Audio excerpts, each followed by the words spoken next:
الحمد لله رب العالمين والصلاة والسلام على أشرف الأنبياء والمرسلين وخاتم النبيين محمد وعلى آله وصحبه ومن تبعهم بإحسان ودعا بدعوتهم إلى يوم الدين.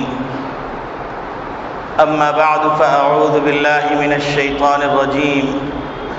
بسم الله الرحمن الرحيم. قال الله تبارك وتعالى: وما الله بغافل عما تعملون. وقال النبي صلى الله عليه وسلم: الكيس من دان نفسه وعمل لما بعد الموت والعاجز من اتبع نفسه هواها وتمنى على الله الاماني. میرے محترم بزرگوں، عزیز دوستوں، دینی اسلامی بھائیوں، اللہ رب العالمین کا مبارک ارشاد گرامی ہے کہ تم جو کچھ کر رہے ہو اس سے اللہ غافل نہیں ہے. نبی اکرم صلی اللہ علیہ وسلم ارشاد فرماتے ہیں: عقل مند، دانا، ہوشیار وہ شخص ہے جو اپنا محاسبہ کرتا رہے اور موت کے بعد آنے والی زندگی کی تیاری کرتا رہے. مفلس، کنگال، بیوقوف، اپنی عاقبت سے ناواقف اور غافل شخص وہ ہے جو اپنی نفسانی خواہشات کی پیروی کرے اور اللہ رب العالمین سے بڑی امیدیں باندھ کر رکھے. اللہ رب العالمین نے اس کائنات کو بنایا ہے. اللہ رب العالمین نے اس کائنات کے ذرے ذرے کو پیدا فرمایا اور اس میں اللہ رب العالمین نے کچھ خواص رکھے اور کچھ تاثیرات رکھی. جب چاہتے ہیں اللہ رب العالمین ان تاثیرات کو ظاہر فرما دیتے ہیں اور جب چاہتے ہیں اللہ رب العالمین ان تاثیرات کو اس ذرے سے سلب فرما لیتے ہیں. جیسا کہ حضرت ابراہیم علیہ السلام کو آتش نمرود میں ڈالا گیا، آگ کی تاثیر اللہ نے رکھی ہے جلانے کی، خاکستر کرنے کی، لیکن اللہ رب العالمین نے حضرت ابراہیم علیہ السلام کے لیے اسی آگ کو گل گلزار بنا دیا. اللہ رب العالمین نے آگ کے اندر جو جلانے کی تاثیر رکھی تھی وہ تاثیر حضرت ابراہیم علیہ السلام کے لیے سلب فرما لی. اور اس دنیا میں کوئی بھی چیز، کوئی بھی پتا نہ اپنی ذات سے نکل سکتا ہے اور نہ ہی اپنی ذات سے وہ گر سکتا ہے. ما تسقط من ورقة إلا يعلمها ولا حبة في ظلمات الأرض ولا رطب ولا يابس إلا في كتاب مبين. تو جب اللہ رب العالمین نے اس کائنات کو پیدا کیا اور اس کائنات کی حرکات اور اس کائنات کی تاثیر سے غافل نہیں، تو اللہ رب العالمین اس انسان کو، جس کو اللہ رب العالمین نے بڑے مان سے پیدا فرمایا ہے، جس کو اللہ رب العالمین نے پیدا کرنے کے لیے اس کی ضروریات کو پہلے زمین کے اندر صندوق کے طور پہ رکھ دیا، تو امانت کے طور پہ رکھ دیا، ودیعت کے طور پہ رکھ دیا، تو کیسے اللہ رب العالمین اس انسان کے اعمال سے غافل ہوں گے؟ وَمَا اللَّهُ بِغَافِلٍ عَمَّا تَعْمَلُونَ. تم جو کچھ کر رہے ہو اس سے اللہ غافل نہیں. لیکن اللہ کی قدرت کا یقین نہیں. اللہ رب العالمین کے انبیاء کے ذریعے سے بھیجے ہوئے علوم پر دسترس نہیں ہے، جس کا نتیجہ یہ ہے کہ بہت سی چیزیں جو بدیہی ہیں وہ نظری بن گئی ہیں. جیسے سورج بدیہی ہے، اس سورج کے لیے کہ سورج موجود ہے کسی دلیل کی ضرورت نہیں، لیکن ایک نابینا شخص جس کی بینائی سلب ہو گئی ہو، اس کو دھوپ کی تپش اور دھوپ کی سوزش سے بتلانا پڑتا ہے کہ دھوپ ہے، سورج نکلا ہوا ہے، دیکھو تم گرمی محسوس کر رہے ہو نہیں کر رہے، کیونکہ اس کی بینائی نہیں ہے۔ اسی طرح بہت سی چیزیں ایسی ہیں، بہت سی اصطلاحی باتیں ایسی ہیں جو کبھی اپنے گھر میں سیکھ لی جاتی تھیں، کبھی ابتدائی مکتب میں سیکھ لی جاتی تھیں، وہ باتیں اب بدیہی کے بجائے نظری اور انتہائی پیچیدہ ہو گئی۔ جیسا کہ آپ اکثر ایک جملہ سنتے ہوں گے کہ بھائی فلاں صاحب کا یہ کام معجزہ ہے، اللہ نے میرے ساتھ معجزہ کر دیا۔ اب یہ لفظ ہے، لوگ یہ سمجھتے ہیں ما فوق العادت کوئی چیز ہو جائے تو یہ معجزہ ہے، لیکن اس کا پتہ نہیں کہ یہ معجزہ کیا لفظ ہے، اس کے معنی کیا ہیں، کرامت کیا لفظ ہے، اس کے معنی کیا ہیں، استدراج کیا لفظ ہے، اس کے معنی کیا ہیں، ارہاق یہ کیا لفظ ہے اور اس کے معنی کیا ہیں، یہ معلوم نہ ہونے کے نتیجے میں خلط مبحث کرتے ہیں۔ اور خلط مبحث کا یہ سلسلہ اگر جاری رہا تو کچھ عرصے بعد بچے دین اور دنیا اور دین اور بددینی میں فرق نہیں محسوس کر پائیں گے۔ اس لیے مناسب معلوم ہوا کہ کچھ چیزیں جو کہ اصطلاحی ہیں، اعتقادی ہیں، ان چیزوں کا تذکرہ کر دیا جائے تاکہ جو ہم باشعور لوگ ہیں وہ شرعی اصطلاحات کو سمجھیں اور شرعی اصطلاحات کو اس کے موقع اور اس کی جگہ پر استعمال کریں۔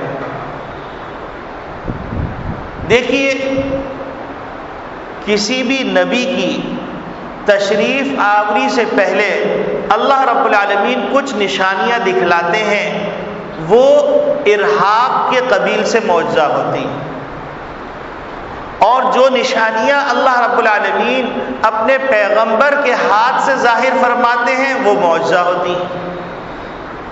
جیسے حضرت موسیٰ علیہ السلام کے عصا کے اندر اللہ رب العالمین نے یہ تاثیر رکھی کہ حضرت موسیٰ علیہ السلام کو حکم دیا گیا کہ آپ عصا پھینکیے، وہ عصا اژدہے کی شکل اختیار کر گیا اور سارے جادوگروں کے جادو کو ہڑپ کر گیا۔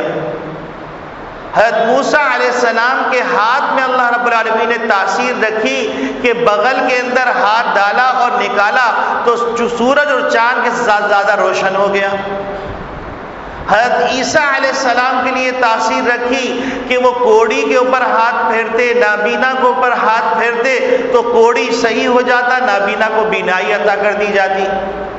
یہ سارے نبیوں کے معجزے ہیں، اور معجزہ یہ خاص اصطلاح ہے انبیاء کے ساتھ، عام لوگوں سے معجزہ نہیں ہو سکتا۔ اور اگر کوئی اعتقادی طور پر یہ کہنے لگے کہ فلاں صاحب سے، فلاں بزرگ سے معجزہ ہوا ہے تو اس کو دارالفتہ سے رجوع کرنا پڑے گا کہ ایمان کے کس درجے میں وہ پہنچ چکا ہے۔ دوسرا لفظ کرامت ہے۔ اس کرامت کا تعلق اللہ کے محبوب بندوں سے ہے، اولیاء اللہ سے ہے، کہ اگر مومن اللہ کا برگزیدہ بندہ اس سے کوئی فوق العادت یا خارق عادت کسی کام کا ظہور ہوتا ہے تو اس کو کرامت کہا جاتا ہے۔ اس کا تعلق اولیاء اللہ سے ہے۔ اور ایک لفظ ہے استدراج۔ یہ وہ لفظ ہے کہ جو اللہ کے باغیوں کے لیے استعمال ہوتا ہے، کہ اللہ کا نافرمان، اللہ کا باغی کوئی خارق عادت کام کر لے تو اس کو کہا جاتا ہے اللہ رب العالمین نے اس کو ڈھیل دی ہے، استدراج۔ تو گویا کہ ایک لفظ ارہاق ہوا۔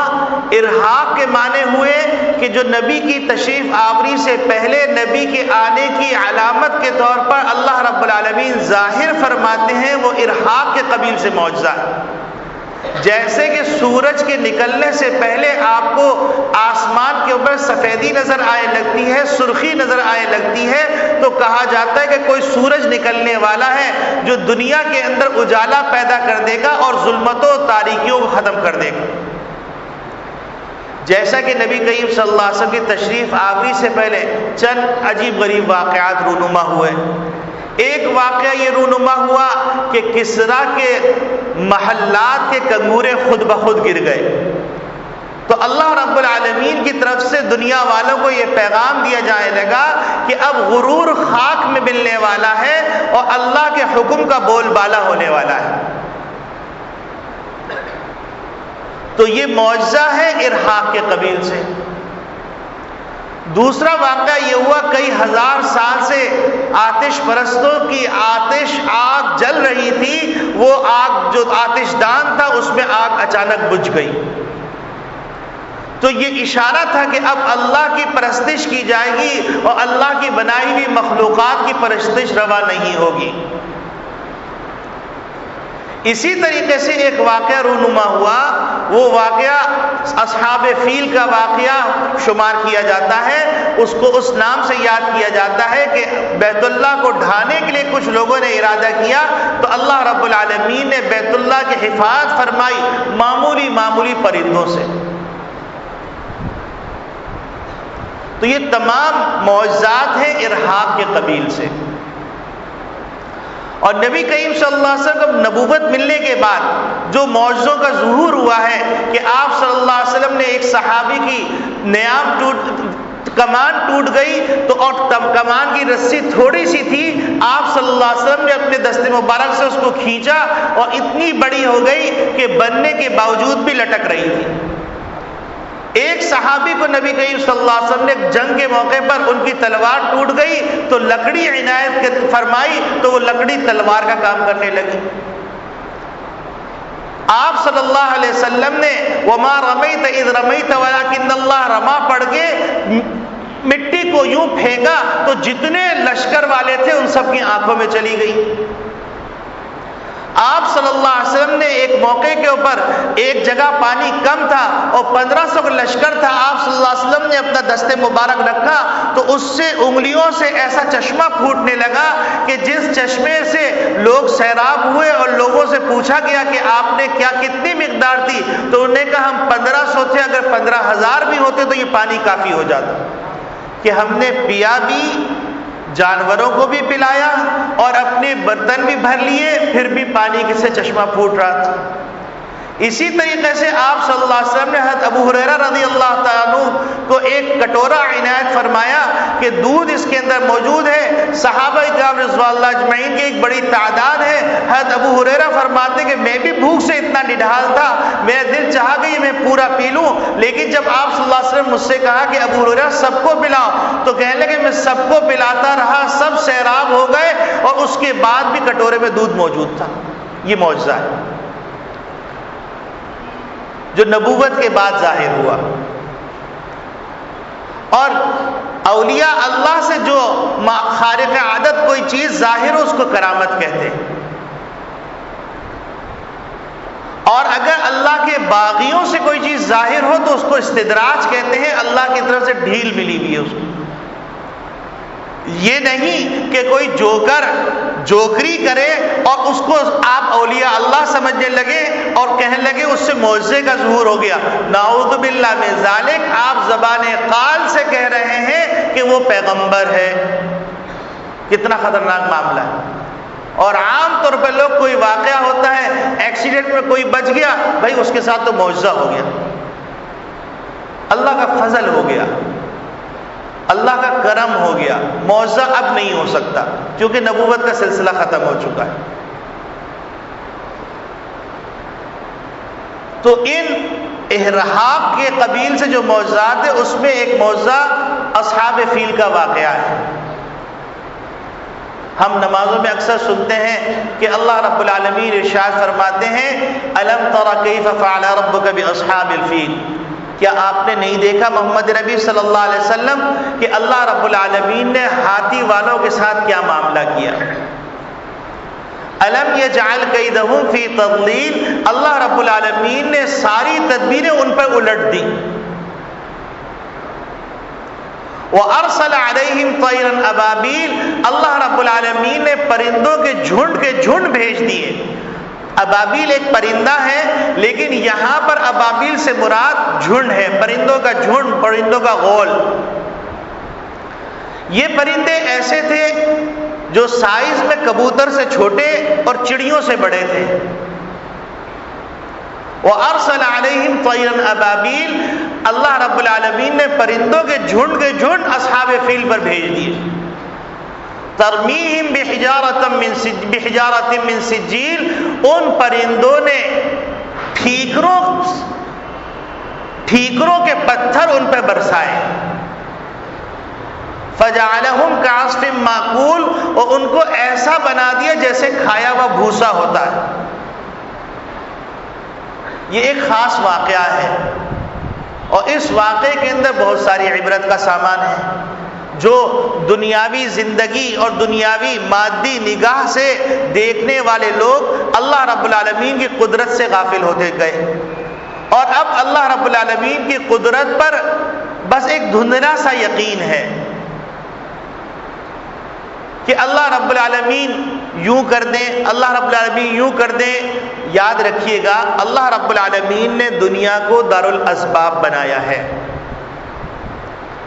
اور اللہ رب العالمین نے اسباب کے اندر تاثیر رکھی ہے، تو اللہ اس بات پہ قادر ہے کہ اپنی قدرت سے باطل کو شکست دے دے اور حق کو غلبہ دے دے۔ لیکن محمد ربی صلی اللہ علیہ وسلم کی تشریف آوری کے بعد دنیا کے اندر اللہ کا قانون یہ ہے کہ انسان کی بقدر جوہد، بقدر طاقت، جتنی جوہد کریں گے اتنا نتیجہ ملے گا۔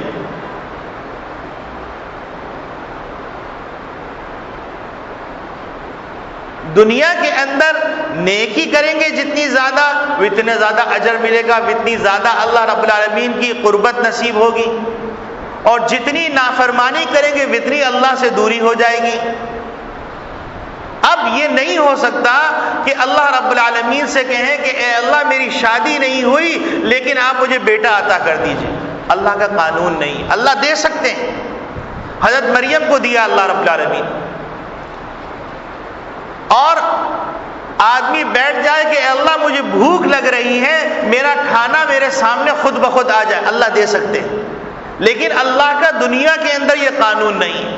لیکن اللہ نے کر کے دکھلا دیا کہ ایک موقع پر صحابہ اکرام رضوان اللہ اجمعین کا ایک لشکر ایک جگہ پہنچا، تو کافروں نے یہ سوچا کہ یہ لشکر آ رہا ہے، اس کو مال غنیمت ملے گا، تو اپنے سارے چوپائے، سارے جانور جنگل میں چھپا دیے۔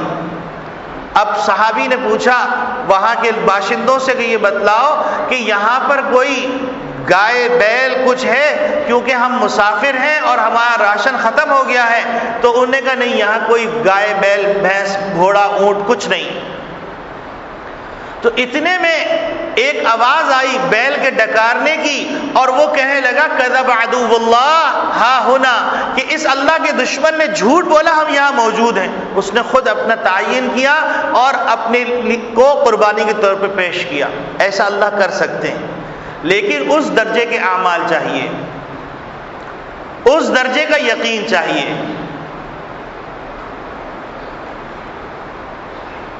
ورنہ دنیا کے اندر اللہ رب العالمین کہتے ہیں کہ دنیا کو مسخر کرنے کا اختیار انسان کو دے دیا۔ اب یہ تسخیر کا عمل انسان جو بھی ہوگا کرے گا، جتنا کرے گا اتنا ملے گا۔ مسلمانوں نے جب 8ویں صدی اور 9ویں صدی اور 7ویں صدی کے اندر تسخیر کائنات کی محنت کی تو ان کا ڈنکا بجنے لگا، اور مسلمان جب سے غافل ہو گئے، رنگ رنگیلیوں میں پڑ گئے، نافرمانی پڑ گئے، معصیت میں پڑ گئے، تو اس کا انجام یہ ہوا کہ ہمارے اداروں سے، ہمارے مدارس سے جو اندلس میں واقع تھے، قرطبہ کے کتب خانوں سے ہمارے علوم لے جا کر یورپ نے اس پر ریسرچ کی اور تسخیر کائنات پر محنت کی، تو آج ان کا طوطی بولتا ہوا نظر آ رہا ہے۔ فضا کے اندر ان کے جہاز چل رہے ہیں، سمندر کے اندر ان کے جہاز چل رہے ہیں، اور مسلمان تمام وسائل کے باوجود بے بس انسان کی طرح، گاجر مولی کی طرح کاٹ کاٹ کے پھینکے جا رہے ہیں، کیونکہ مسلمان نے اپنا فریضہ چھوڑ دیا، اپنی ذمہ داری چھوڑ دی۔ اب کوئی آدمی یہ کہے کہ ہم مسلمان ہیں، ہم نماز پڑھتے ہیں، ہم روزہ رکھتے ہیں، ہم حج کرتے ہیں، ہم زکوٰۃ دیتے ہیں، اس کے باوجود ہم ذلیل کیوں ہیں؟ اللہ رب العالمین کے بنائے ہوئے قانون کو نہ سمجھنے کے نتیجے میں ذلیل ہیں۔ سخر لکم ما فی السماوات والارض، اللہ نے بیان فرما دیا کہ یہ پوری کائنات کو تمہارے لیے مسخر کر دیا ہے۔ آپ دیکھیے ایک انتہائی طاقتور بیل، سبی کا بیل لے لیجیے آپ، وہ طاقتور بیل ایسا کہ یوں جھٹکا مارے تو زنجیر توڑ دے، لیکن اللہ رب العالمین نے اس کو ایسا مسخر کر دیا کہ ایک عورت بھی ہل جوتنے کے لیے اس کو استعمال کرتی ہے اور سر جھکا کے چل رہا ہوتا ہے، وہ پلٹ کے پوچھتا نہیں مجھے تم نے کیوں رسی ڈالی، مجھ پہ ہل کیوں باندھا تم نے۔ عربی نسل گھوڑے کے اوپر انسان بیٹھ کے تیز رفتاری سے سفر کر رہا ہے، وہ گھوڑا پوچھتا نہیں ہے کہ تم انسان مجھ سے کمزور اور میرے اندر تو اتنی طاقت ہے، گاڑیوں کی طاقت کو اپنانے کے لیے مجھے معیار قرار دیا جاتا ہے کہ 3 ہارس پاور یا 100 ہارس پاور یعنی 100 گھوڑوں کے مقدار کے مطابق اس میں طاقت موجود ہے، لیکن اللہ نے اس کو مسخر کر دیا۔ ان چیزوں کو ہم مانتے ہیں کیونکہ ظاہری شکل کے اندر اس میں ہمیں اپنا مفاد لگتا ہے، لیکن لہروں کے اوپر آواز چل سکتی ہے، لہروں کے اوپر پیغام چل سکتا ہے، لہروں کے اوپر پوری تصویر چل سکتی ہے، اس کی تسخیر کے لیے ہم تیار نہیں، جس کے نتیجے کے اندر میڈیا کا کنٹرول دنیا والوں کے ہاتھ میں چلا گیا، تو وہ جس طرف چاہتے ہیں، جس رخ پہ چاہتے ہیں اس کو پھیرتے رہتے ہیں، اور ہم کاٹ کے الو، کاٹ کے بندر بن کر ہم ان کے پیچھے پیچھے چلتے رہتے ہیں۔ کیوں نہیں ہوا کہ ان برقی لہروں کے اوپر قرآن چل رہا ہوتا، قرآنی احکامات چل رہے ہوتے اور قرآنی پیغامات چل رہے ہوتے ایک سرے سے دوسرے سرے تک۔ آپ سوچئے کہ نیٹ کے اوپر آپ بیٹھ جائیے اور بیٹھنے کے بعد جس وقت آپ ٹائپ کر رہے ہیں اسی وقت دنیا کے کسی خطے کے اندر پیغام جا رہا ہے۔ آپ ویب کیم لگا لیجئے تو آپ کی پوری حرکات سکنات لہروں کے اوپر اسی وقت کے اندر انہی لمحات کے اندر امریکہ کے خطے میں دیکھی جا رہی ہے۔ تو اگر مسلمان جس رفتار سے اٹھے تھے اور جس رفتار سے اپنے علوم کے اوپر نہ صرف دسترس حاصل کی تھی بلکہ دیگر علوم سے بھی استفادہ کر کے اس کی نئی شکلیں ایجاد کر کے نئے علوم مدون کر کے دنیا کے قائد اور رہبر بن گئے تھے۔ اور یاد رکھیے کہ محمد ربی صلی اللہ علیہ وسلم کو جو پیغام دیا گیا، پہلا نبوت کا پیغام، اقرأ باسم ربک الذی خلق، تو اس کے ذریعے یہ بھی پیغام دے دیا گیا کہ علوم کے ذریعے سے برتری اگر حاصل کرنی ہے تو دنیا کا آخری زمانے تک علوم کی بنیاد پر ایجادات ہوں گی، علوم کی بنیاد پر تمام چیزیں ہوں گی، علوم کی بنیاد پر تسخیر کائنات ہوگی، علوم کی قیادت جس کے ہاتھ میں ہوگی وہی زمانے کا قائد ہوگا۔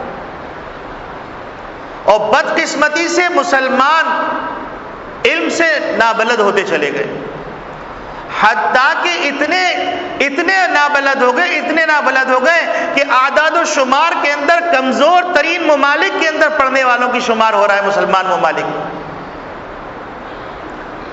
پھرا اور نقل سے پاس ہو رہے ہیں، اور پورا معاشرہ بے بس ہے۔ یہ جو آج کا بچہ ہوتا ہے 15-20 سال بعد وہ کل کا قوم کا قائد ہوتا ہے، قوم کا معمار ہوتا ہے۔ تو جب دیگر علوم کا حال یہ ہے تو اسلامی علوم کی نمبر تو اور اس کی ضرورت اس وقت پیش آتی ہے جب کسی کو موت لاحق ہو جائے یا کسی کی شادی کرنی ہو تو خطبہ پڑھانے کے لیے دین چاہیے۔ تو اس کے نتیجے کے اندر وہ اصطلاحات جو کبھی مسلمانوں میں عام ہوا کرتی تھی اور مسلمان فرق کیا کرتے تھے، وہ اصطلاحات بالکل پوشیدہ ہو گئیں۔ انہی اصطلاحات میں معجزہ ہے، انہی اصطلاحات میں ارہاق ہے، انہی اصطلاحات کے اندر استدراج ہے، انہی اصطلاحات کے اندر کرامت ہے۔ اور انسان یہ چاہ رہا ہے کہ کوئی کرامت ہو جائے، کوئی اچنبے کی بات ہو جائے کہ ہم کو سربلندی مل جائے، اور اللہ نے قیامت کے تک آنے والے انسانوں کے لیے ایسا قانون نہیں بنایا۔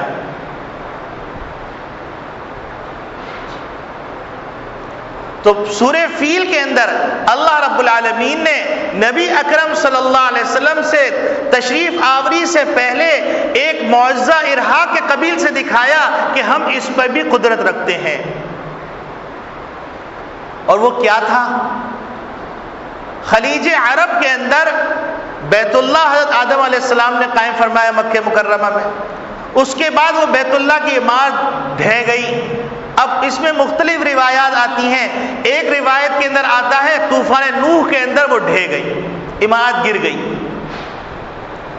پھر اللہ رب العالمین نے حضرت ابراہیم علیہ السلام کو حکم فرمایا کہ بیت اللہ کو پرانے بنیادوں کے اوپر دوبارہ سے قائم کرو. وَإِذْ يَرْفَعُ إِبْرَاهِيمُ الْقَوَاعِدَ مِنَ الْبَيْتِ وَإِسْمَاعِيلُ رَبَّنَا تَقَبَّلْ مِنَّا إِنَّكَ أَنْتَ السَّمِيعُ الْعَلِيمُ. کہ ابراہیم اس وقت کو یاد کرو جب ابراہیم علیہ السلام نے بیت اللہ کی عمارت کھڑی کی، اونچی کرنا شروع کی، اور ان کے صاحبزادے ان کے ساتھ کام کر رہے تھے. اور اللہ رب العالمین نے آج تو ایسی لفٹیں آ گئی کہ سامان لے کے اوپر جانا، سامان لے کے نیچے آنا. اللہ رب العالمین نے کہا کہ تم اپنے علوم کے ذریعے سے جو چیز ایجاد کرو گے، ہم ابراہیم کے زمانے میں جو بہت زیادہ پرانا زمانہ ہے اس میں دکھائیں گے کہ ایک پتھر پہ ابراہیم کھڑے ہوئے ہیں اور اسماعیل پتھر اٹھا اٹھا کے دے رہے ہیں. وہ پتھر ضرورت کے مطابق اوپر ہو جاتا، وہ پتھر ضرورت کے مطابق نیچے ہو جاتا. اور آج وہ پتھر مقام ابراہیم میں محفوظ ہے اور پورے یقین کے ساتھ محفوظ ہے. اور حضرت ابراہیم علیہ السلام کے قدمین مبارک کے نشانات اس پہ اب بھی موجود ہیں. تو اس پتھر پہ کھڑے ہو کے حضرت ابراہیم علیہ السلام نے بیت اللہ کی تعمیر کی. اور بیت اللہ کی تعمیر کوئی اتنی حسین جمیل نہیں تھی، بلکہ پتھر رکھ رکھ کے ان کو جوڑ دیا، پلاسٹر بھی نہیں. اور یہ کیوں بیت اللہ قائم کیا گیا؟ اس کو مرکزیت کا مقام کیوں دیا گیا؟ تو دنیا کی ناف ہے بیت اللہ جس جگہ پر ہے. اور اللہ رب العالمین جانتے ہیں کہ میں نے انسان کو پیدا کیا ہے. انسان کو جب اپنے خالق سے محبت کا غلبہ ہوتا ہے تو وہ چاہتا ہے کہ اس غلبے کی تسکین کے لیے کسی سے لپٹ جائے اور لپٹ کے رو رو کے اپنی محبت کا اظہار کرے. تو اللہ رب العالمین نے اس کا انتظام بیت اللہ کی صورت میں کر دیا اور کہا یہ اللہ کا گھر ہے. اللہ کو گھر کی ضرورت نہیں، لیکن اس کی نسبت کی گئی تعظیم کے طور پر. اور اس کو وہ مقام عطا کیا گیا کہ اگر ایک شخص 1000 رکعت اپنے گھر میں بیٹھ کے پڑھ رہا ہے اور ایک نظر بیت اللہ کو دیکھنے والا شخص اور گھر میں پڑھنے والا شخص، بیت اللہ کو دیکھنے والا افضل. 1000 رکعت پڑھنے والا اور بیت اللہ کا دیدار کرنے والا، دونوں کا موازنہ کیا جائے تو بیت اللہ کا جو دیدار کر رہا ہے وہ افضل. اللہ رب العالمین کی طرف سے 120 رحمتیں نازل ہوتی ہیں، ان میں سے 20 رحمتیں صرف اس شخص کے لیے ہیں جو بیت اللہ کو بیٹھ کے دیکھ رہا ہے، صرف بیٹھ کے دیکھ رہا ہے. تو اتنا بلند مقام عطا کر دیا. تو اس زمانے میں بھی اس کو مقام حاصل تھا، انبیاء کے طواف کیا کرتے تھے. اور بیت اللہ کو مرکزیت کی حیثیت حاصل تھی، ایک مرکز کی حیثیت حاصل تھی. وہاں کی بات، وہاں کا پیغام سارے آکاش کے لیے ہوا کرتا تھا. اور قریش جو بیت اللہ کی خدمت کرتے تھے ان کو اللہ رب العالمین نے اس کی وجہ سے بلند مقام عطا کیا. تو ایک دفعہ ابرہہ سارا عرب چونکہ بیت اللہ حج کے موقع پہ آتا تھا، اگرچہ وہ لوگ بت پرست تھے لیکن حج کرتے تھے، تو حج کے موقع پہ جمع ہوتے تھے. تو یمن کا ایک بادشاہ ابرہہ تھا، اس نے پوچھا یہ لوگ کہاں جاتے ہیں؟ تو بتایا گیا کہ یہ لوگ وہاں بیت اللہ جاتے ہیں اور بیت اللہ کا احترام ہے اور سب لوگ سارے عرب وہاں جمع ہوتے ہیں. تو وہ چونکہ عیسائی تھا اس کے دل میں حسد پیدا ہو گیا. اس نے کہا یہ کیا بات ہوئی؟ یہ یمن کے اندر تھا اور یہ حبشہ کے بادشاہ کا گورنر تھا، اور یمن خلیج عرب کے جنوب مشرق کے اندر واقع ہے. یہ ایک بڑا شہر تھا، ایک ادھر مکہ مکرمہ تھا تو ادھر یمن تھا. تو اس نے کہا اچھا یہ بات ہے اور عرب کو اس کی وجہ سے بلند مقام ملتا ہے، تو اس نے ایک بیت اللہ تعمیر کیا. اور وہ در حقیقت عیسائی کلیسا تھا، اور اس کے بعد اس نے اعلان کر دیا کہ آئندہ کوئی بھی حج کرنے یمن کا فرد نہیں جائے گا، میں نے بیت اللہ بنا دیا ہے، اور بہت قیمتی پتھر استعمال کیا، بہت قیمت لگا کر اس نے اس کو تعمیر کیا، اور سب سے کہا کہ تم یہاں حج کرنے آؤ۔ یمن میں جو لوگ بستے تھے وہ بھی عیسائی اکثر نہیں تھے، تو اب ایک اشتعال پیدا ہو گیا کہ بیت اللہ کے مقابلے میں ایک بیت اللہ بنایا گیا ہے۔ تو قریش میں سے ایک کچھ نوجوان جو جذباتی تھے وہ نوجوان اٹھے اور حبشہ گئے اور یمن گئے، اور یمن جا کر ابرہہ کے بنائے ہوئے بیت اللہ کے اندر جا کے پخانہ کر دیا۔ یہاں پر ایک نقطہ سمجھ لیجئے کہ اس سے بعض لوگ استدلال کرتے ہیں کہ غیر مسلموں کی عبادت گاہوں کو توڑ دینا چاہیے۔ یہ بات غلط ہے۔ نبی کریم صلی اللہ علیہ وسلم کی بعثت سے پہلے کا واقعہ ہے، اور اسلام ہم کو یہ تعلیم دیتا ہے کہ جس طریقے سے تمہیں اپنی عبادت گاہوں کا احترام کرنا ہے تو اس طرح غیر مسلموں کی عبادت گاہوں کا بھی احترام کرنا ہے۔ یہی وجہ ہے کہ اندلس کے اندر بڑے بڑے لوگوں نے اپنی اپنی عبادت گاہیں بنائی ہوئی تھی، اور ان کو امن حاصل تھا، اور جس طرح آج دنیا یورپ جاتی ہے، وہاں کی نیشنلٹی لینا فخر محسوس کرتی ہے، اس وقت پوری دنیا کے لوگ چاہتے تھے اسپین اور بغداد میں آ کے بس جائیں اور وہاں اجازت نامہ مل جائے۔ اسلام کے اندر ہمبلنیس ہے، اسلام کے اندر تحمل اور برداشت ہے، اور اسلام کے اندر رواداری ہے۔ بہرحال یہ اسلام سے پہلے کا واقعہ ہے۔ تو وہ ابرہہ کہ جو بیت اللہ بنایا تھا اس نے بیت الشیطان، وہ بیت الشیطان میں جا کے پخانہ کر دیا۔ ایک روایت میں آتا ہے کہ آگ بھی لگا دی۔ اب اس کو غصہ آ گیا، اور ابرہہ نے کہا کہ میں اس وقت تک سکون سے نہیں بیٹھوں گا جب تک میں بیت اللہ کو نہ ڈھا دوں۔ اب اس نے ایک لشکر تیار کیا، ہاتھیوں کا لشکر تھا، بڑے عجیب غریب قسم کے بڑے بڑے ہاتھی تھے، اور حبشہ سے اس نے اپنے لیے ایک ہاتھی خاص منگوایا جس کا نام محمود رکھا، اور یہ لشکر لے کے چلا۔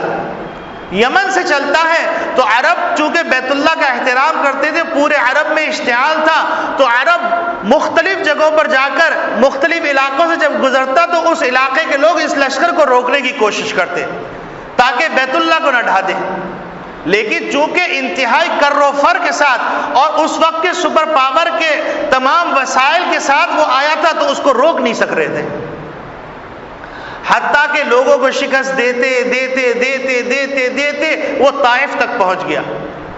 اور اس زمانے میں پیدل سفر کا راستہ 3 دن کی مسافت کا تھا، آج تو 1 گھنٹے میں طائف پہنچ سکتے ہیں۔ تو طائف والوں نے دیکھا کہ پیچھے سارے عربوں کو شکست دیتا ہوا آ رہا ہے، اس کو ہم روک نہیں سکتے، تو انہوں نے اس سے صلح کر لی اور اپنا ایک قاصد بھی دیا کہ آپ کو صحیح طریقے پر بیت اللہ تک پہنچا دیا جائے گا۔ اب وہ لشکر ایک مقام پر پہنچا تو وہاں پر اس نے سب سے پہلا کام کیا کہ جتنے اونٹ تھے ان اونٹوں پہ قبضہ کر لیا۔ تو اس میں حضرت عبد المطلب کے بھی 200 اونٹ تھے، ان کے دوستوں کے بھی کچھ اونٹ تھے۔ ابرہہ کا قاصد آیا عبد المطلب کے پاس، اور آنے کے بعد اس نے کہا کہ ابرہہ کا پیغام ہے اور وہ اس بیت اللہ کو ڈھانے آیا ہے۔ تو انہوں نے کہا کہ اس کو جا کر بتا دو یہ اللہ کا گھر ہے، اللہ ہی اس کا محافظ ہے، ورنہ تمہیں نقصان ہوگا۔ تو اس نے کہا کہ ہم خود تو یہ پیغام نہیں دے سکتے، ہاں یہ انتظام کر سکتے ہیں، آپ تشریف لے چلیے اور آپ خود اس کو یہ پیغام دے دیجئے۔ حضرت عبد المطلب تشریف لے گئے، یہ نبی کریم صلی اللہ علیہ وسلم کے دادا ہیں۔ تو ان کا وجیح چہرہ دیکھ کر، ان کی وجیح وجاہت اور ان کا انداز دیکھ کر وہ بہت متاثر ہوا، اور انہیں گفتگو شروع کی اور کہا کہ بھیا تم میرے جو 200 اونٹ ہیں وہ دے دو۔ تو ابرہہ نے کہا کہ میں آپ کو تو بڑا ذی وجاہت سمجھتا تھا، جاہو حشم والا سمجھتا تھا، لیکن آپ نے اتنی چھوٹی بات کر کے اپنی ویلیو گرا دی، اپنی قدر و منزلت گرا دی کہ آپ جس کو اللہ کا گھر کہتے ہیں، جس کو مقدس کہتے ہیں، میں اس کو ڈھانے کے لیے آیا ہوں، اور آپ یہ کہہ رہے ہیں کہ مجھے اونٹ دے دو، یعنی گویا کہ دنیا کو ترجیح دے رہے ہیں اپنے دین کے اوپر۔ جب اس نے یہ جملہ کہا تو حضرت عبد المطلب نے فرمایا کہ دیکھو ان اونٹوں کا مالک میں ہوں، اور اس بیت اللہ کے مالک پروردگار عالم ہے، میں اپنی چیز کا مطالبہ کر رہا ہوں، اور جس کا گھر ہے وہ اس کا محافظ ہے، مجھے اس کی کوئی پرواہ نہیں۔ تو جب انہیں یہ جملہ کہا تو اس کے اوپر بڑا اثر ہوا، وہ بہت متاثر ہو گیا، اور متاثر ہونے کے بعد اس نے کہا کہ اچھا چلو تم اپنے دوستوں اونٹ تو لو۔ حضرت عبد المطلب اپنے اونٹ، اپنے دوستوں کے اونٹ لے کے آئے اور بیت اللہ کا غلاف پکڑ کے اللہ سے گریہ کی۔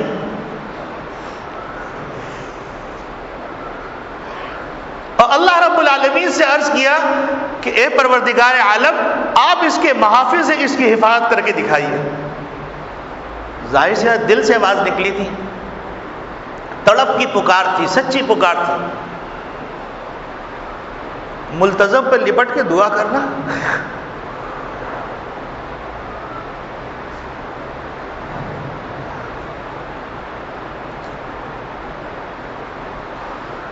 اللہ نے اس کی لاج رکھی، لاج رکھی کہ ایک دم دریا کی طرف سے ایک غول آیا پرندوں کا، ابابیل۔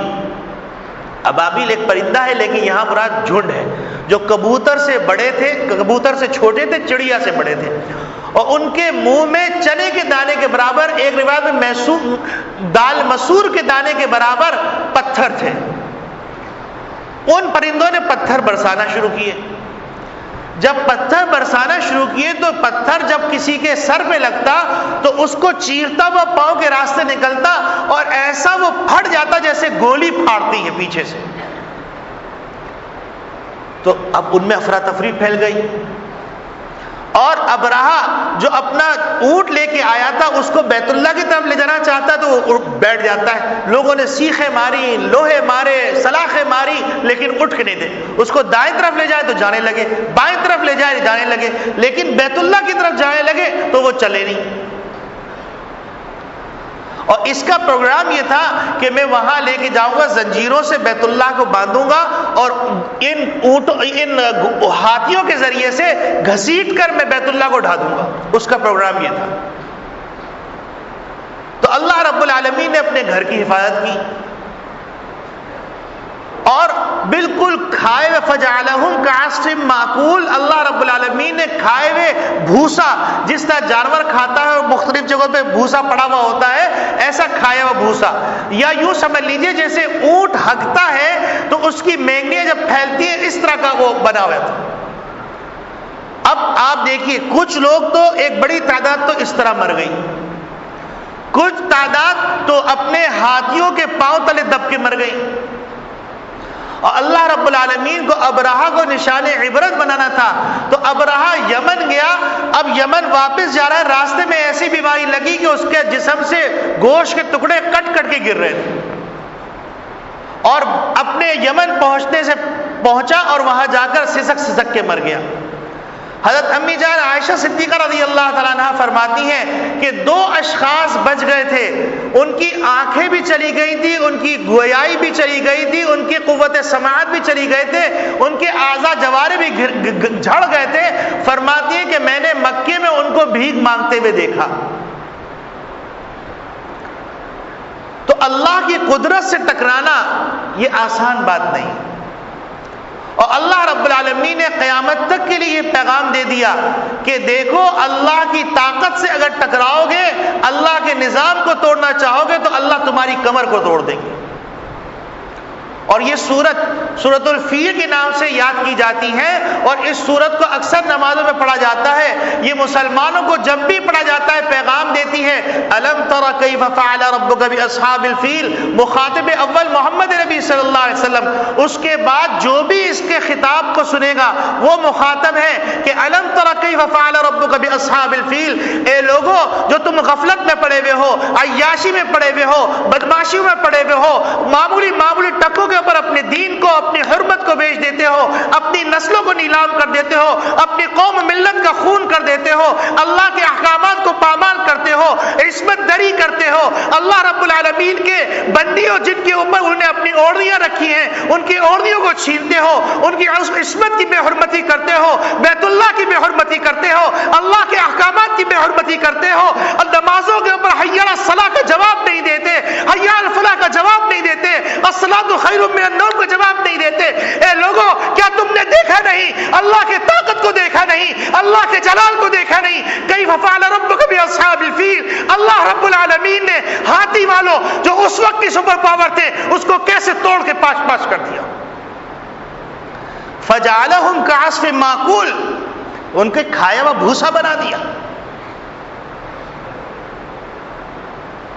وَأَرْسَلَ عَلَيْهِمْ طَيْرًا أَبَابِيلَ، اللہ ہوا سے بھی کام لے سکتا تھا، اللہ پانی سے بھی کام لے سکتا تھا، اللہ زمین سے بھی کام لے سکتا تھا، اللہ کسی اور چیز آندھی سے کام لے سکتا تھا، اللہ شعلے بھی برسا سکتا تھا، لیکن اللہ کو دکھانا تھا قیامت تک کے انسانوں کو، قیامت تک کے بندوں کو کہ دیکھو اس وقت کی سپر پاور ہماری طاقت کے مقابلے میں اس کی حیثیت ایک مکھی کے پر کے برابر بھی نہیں ہے. اتنا سا پتھر وہ ان کو چیر پھاڑ کے رکھ دیتا ہے. تو یاد رکھو تم جب بھی یہ سورت پڑھو تو ذرا استحضار کرو اور سوچو جو خالق اس وقت تھا آج بھی وہ خالق ہے، جو مالک اس وقت تھا آج بھی وہ مالک ہے، جو اس وقت قادر مطلق تھا آج بھی وہ قادر مطلق ہے، جو وہ اس وقت علام الغیوب تھا آج بھی وہ علام الغیوب ہے، جو اس وقت علیم بذات الصدور تھا آج بھی وہ عظیم بذات الصدور ہے، جو اس وقت جبار تھا آج بھی وہ جبار ہے، جو اس وقت قہار تھا آج بھی وہ قہار ہے.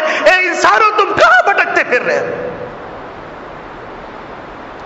کیف فعل ربک باصحاب الفیل، تمہارے پروردگار نے ہاتھی والوں کو کیا کیا تم کو نظر نہیں آتا؟ الم یجعل کیدہم فی تضلیل، ان کی ساری تدبیریں ان پہ الٹ دی، ناکام کر دی. اور وَأَرْسَلَ عَلَيْهِمْ طَيْرًا أَبَابِيلَ، چھوٹی چھوٹی چڑیوں کو بھیجا، جھنڈ کے جھنڈ بھیجے، وہ سنگ باری کرتے اور وہ پھٹ گئے، ہاتھی تک پھٹ گئے. اللہ رب العالمین ہماری غفلت کی آنکھوں کو کھول دے، ہماری آنکھوں پر سے جو غفلت کے پردے ان کو ہٹا دے، ہمیں اپنی دنیا کو بھی اللہ کے احکامات کے مطابق ڈھالنے کی توفیق عطا فرمائے.